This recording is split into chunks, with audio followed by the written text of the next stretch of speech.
Guys, this is Brandon Cruz from Apathetic Enthusiasm, submitted for your approval a Twilight Zone podcast, and of course, Interdimensional RSS, the unofficial Rick and Morty podcast. And I'm here today bringing you a super special treat. I'm talking about Cryptozoic's Rick and Morty Anatomy Park, the game.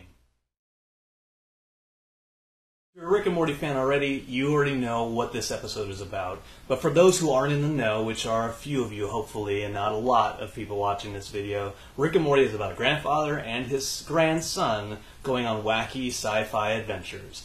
This specific episode that the game is referencing, Anatomy Park, Rick has built a theme park in the body of a homeless person named Ruben. This particular board game, Rick and Morty Anatomy Park, the game, takes that central conceit and turns it into a almost different timeline, different dimension where the end of the episode doesn't happen. And all these characters, 6 characters total, go into the body and build a theme park of their dreams. One of the great things I initially noticed was how many nods are actually to the episode of the show.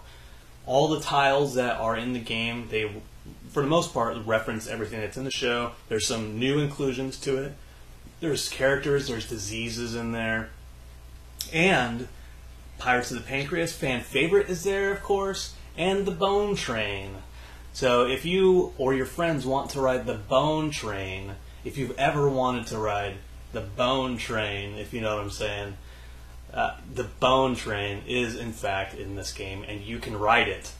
And by ride it, I mean the Bone Train.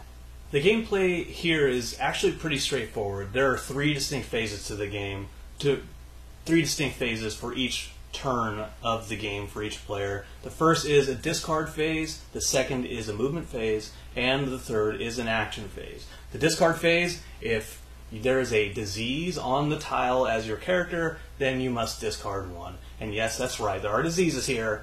Hepatitis C, fan favorite, but what? He is here and he is in style. He is in style. I don't know what that means, but he is there. The second phase, the move phase, the players have an option of doing one of 3 things. They can move their character, so they can move their character one by one each tile. They can move a disease if there's a disease in play, or they can move a tile. In the action phase, the player can do one of 5 things. They can place a tile, they can draw 2 tiles, they can shoot at a disease, they can exit Ruben, which I'll get into that in a second, or they can play a focus group card.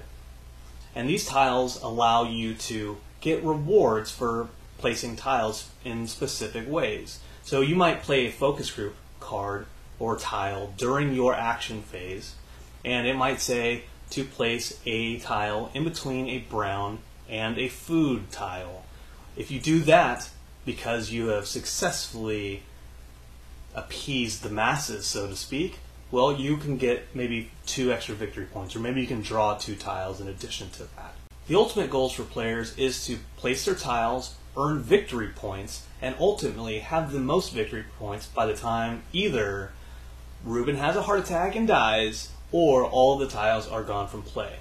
There's a deck of cards called the Bodily Reaction deck, and what these cards are, let's face it, you are building a theme park inside of a human body.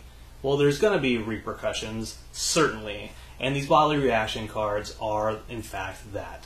What happens is, if you move a tile during your move phase, or maybe you shoot at a disease to try to kill it, or maybe you place a tile that says draw a Bodily Reaction card, you're basically moving crap around inside of Ruben, and he's going to have stuff like bloating, sharding, have a headache. The first time a heart attack card is drawn, that means that you and your fellow players have 2 full turns to get out of Ruben. Now, there are exit tiles that can also be placed alongside the attraction, the food, and the ride tiles. Once a second heart attack card is drawn, the game is immediately over.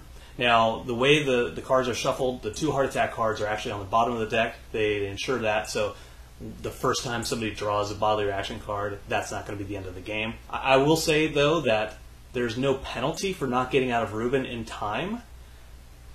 So the sense of urgency isn't quite there. You might use some house rules to maybe lose some victory points if that's necessary.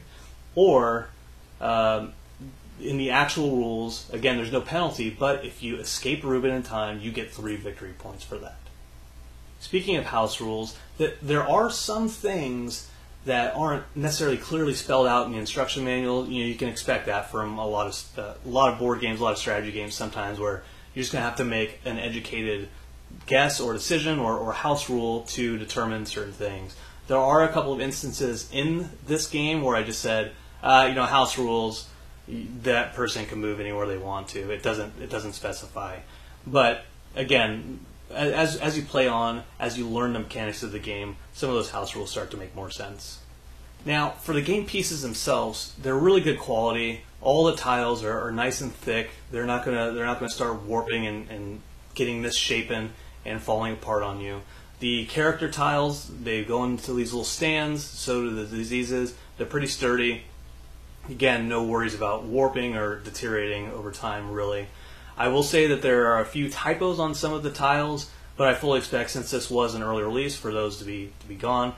There are player cards, not the player pieces, but there are player cards representing each one of the 6 characters, and that's Rick, that's Morty, that's Poncho, the backstabber from the actual episode, Roger, Alice, and of course my favorite, Dr. Xenon Bloom.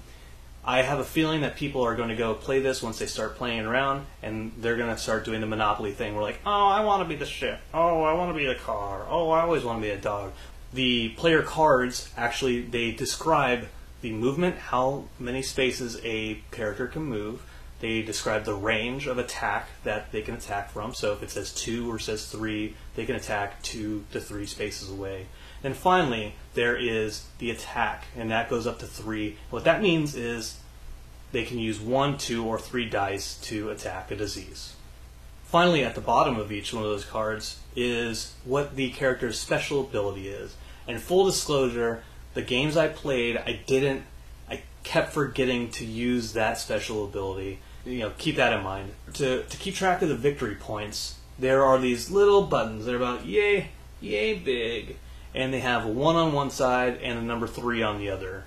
Now, when the cards have like 1Z, 2Z victory points, handing those out and having to do a little bit of extra math was kind of tedious. The first game I played with my wife, just a 2-player game, we were handing them out and kind of keeping track of it like that.